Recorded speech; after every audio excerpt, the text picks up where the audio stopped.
Assalamualaikum warahmatullahi wabarakatuh. Saya Mariatul Asia dengan NIM 230101010023. Fakultas Tarbiyah dan Keguruan, jurusan Pendidikan Agama Islam. HAM atau hak asasi manusia adalah seperangkat hak yang melekat pada hakikat dan keberadaan manusia sebagai makhluk Tuhan yang Maha Esa dan merupakan anugerahnya yang wajib dihormati, dijunjung tinggi, dan dilindungi oleh negara hukum, pemerintah, dan setiap orang demi kehormatan serta perlindungan harkat dan martabat manusia. Demokrasi. Demokrasi adalah bentuk pemerintahan yang keputusan-keputusan penting baik secara langsung atau tidak langsung didasarkan pada kesepakatan mayoritas yang diberikan secara bebas dari masyarakat. Masalah demokrasi di Indonesia yang terlihat krusial adalah absennya masyarakat sipil yang kritis kepada kekuasaan, buruknya kaderisasi partai politik, hilangnya oposisi, pemilu biaya tinggi karena masifnya politik uang dalam pemilu, kabar bohong dan berita palsu, rendahnya keadaban politik keluarga, masalah pelanggaran hak asasi manusia di masa lalu yang belum tuntas hingga kini, kebebasan media dan kebebasan berkumpul dan berserikat, serta masalah-masalah intoleransi terhadap kelompok minoritas. Otonomi daerah.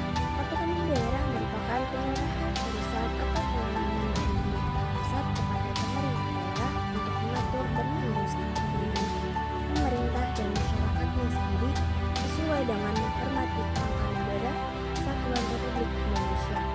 Dalam penyelenggaraan pemerintah oleh pemerintah daerah di Indonesia kita mengetahui dan mengenal istilah asas otonom seperti yang terdapat pada pasal 1 ayat 2 Undang-Undang Nomor 32 Tahun 2004 tentang pemerintah daerah bahwa pemerintahan daerah adalah penyelenggaraan urusan pemerintahan oleh pemerintah daerah dan DPRD menurut asas otonomi dan tugas pembantuan dengan prinsip otonomi seluas-luasnya dengan sistem dan prinsip negara kesatuan Republik Indonesia sebagaimana dimaksud dalam Undang-Undang Dasar Republik Indonesia tahun 1945.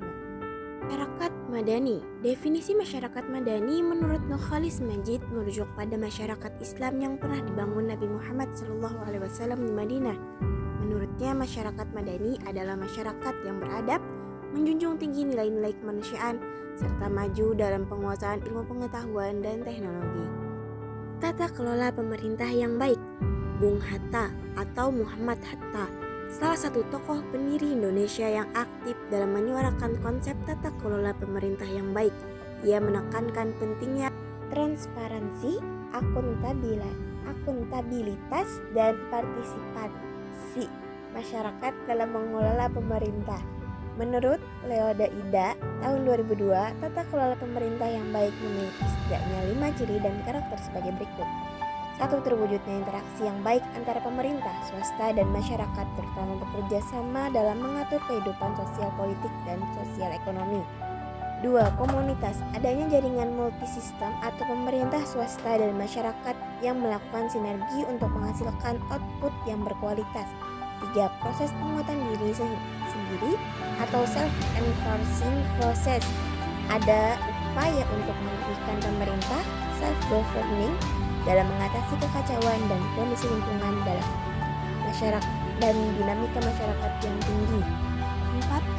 Keseimbangan kekuatan atau balance of force dalam rangka mewujudkan pembangunan yang berkelanjutan atau sustainable development. Ketiga, elemen yang ada menciptakan dinamika kesatuan dalam kompleksitas, harmoni, dan kerjasama. Yang kelima ada independensi, yakni menciptakan saling ketergantungan yang dinamis antara pemerintah, swasta, dan masyarakat melalui koordinasi dan fasilitasi. Ketahanan dan integrasi nasional. Ketahanan berasal dari kata tahan, tahan menderita, tabah kuat, dapat menguasai diri, tidak kenal menyerah. Ketahanan berarti berbicara tentang perihal kuat, keteguhan hati, atau ketabahan. Jadi ketahanan nasional adalah perihal kuat, teguh dalam rangka kesadaran. Sedang pengertian nasional adalah penduduk yang tinggi di suatu wilayah dan berdaulat. Dengan demikian, istilah ketahanan nasional adalah perihal keteguhan hati, untuk memperjuangkan kepentingan nasional. Integrasi nasional identik dengan integrasi bangsa yang mempunyai pengertian suatu proses penyatuan atau pembauran berbagai aspek sosial budaya ke dalam kesatuan wilayah dan pembentukan identitas nasional atau bangsa yang harus dapat menjamin terwujudnya keselarasan, keserasian dan keseimbangan dalam mencapai tujuan bersama sebagai suatu bangsa. Dengan demikian dapat dikatakan bahwa integrasi nasional adalah usaha dan proses mempersatukan perbedaan-perbedaan yang ada pada suatu negara sehingga terciptanya keserasian dan keselarasan dan keseimbangan dalam mencapai tujuan bersama sebagai suatu bangsa.